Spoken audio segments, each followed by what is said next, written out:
আগের দিনেতে কালী পুজোর ঘোরাঘুরির পর পরের দিন সকালে আমি শুভ আর মা গল্প করছিলাম। ভাই তো সকাল সকালে চলে গেছে। ঠিক তখনই আমার একটা পার্সেল এলো অ্যান্ড গেস হোয়াট এটার মধ্যে কি ছিল? তোমরা হয়তো অনেকেই চিনবে রাজাদা। তো রাজাদার কাছেই আমি আমার বিয়ের ওড়নাটা অর্ডার করেছিলাম।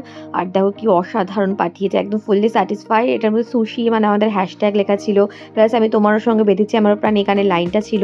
আর তারপরে দুপুরবেলা স্নান করে আসতেই আমার আরেকটা পার্সেল দ্য মোস্ট অ্যাওয়েটেড আমার হলদি লেহেঙ্গাটা চলে এলো। যেটা তোমরা একটা ব্লগে দেখেছিলে আমি কাস্টমাইজ করতে দিয়ে এসেছিলাম শিলিগুড়িতে। দারুণ সুন্দর ছিল। আর এরপর সন্ধ্যাবেলায় মা বাবার মোবাইল, তিথি আর সৃষ্টি দুষ্টুমি, কাকির সঙ্গে আড্ডা। পরের দিন গোপা পিসুমণি সুন্দর শাড়িটা নিয়ে এসেছিল আমার উপহার হিসেবে। এর পরের দিন মানে 6 নভেম্বর আমি, মা, সোনাবু আর পিসিমণি মিলে বসে গেলাম আমার বিয়ের কার্ডে সিঁদুর আর হলুদের ফোঁটা লাগানোর জন্য। সমস্ত বাঙালি বাড়িতে এই নিয়মটা তো থাকেই, মানে প্রথমে সিঁদুর আর হলুদের ফোঁটা লাগানো হয়, তারপর থেকেই কার্ড বিলি করা শুরু হয়। ওরা সবাই চন্দন ফুটা ফুটাচ্ছে কি জানি কেমন। বিয়ের কার্ডে সিঁদুরের হলুদের ফোঁটা দিচ্ছি। বুঝছো গাইস, তোমরা কারা কারা দাও আমাকে অবশ্যই জানাবে। Okay guys, bye bye, thank you. Hello guys, তো এই দেখো আমি বিয়ের ফোনে আমার বিয়ের কার্ডে আমি ফোঁটা দিচ্ছি না।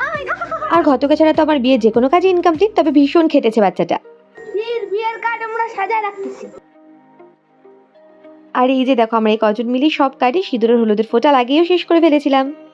491 490 491 492 493 494 495 496 497 498 499 500 কার্ডে হলুদ সিঁদুরের ফোঁটা লাগানো তো হয়ে গেছে, তবে এবার সবথেকে ক্লান্তিকর কাজ, মানে এত 500টা কার্ডে নাম লেখা।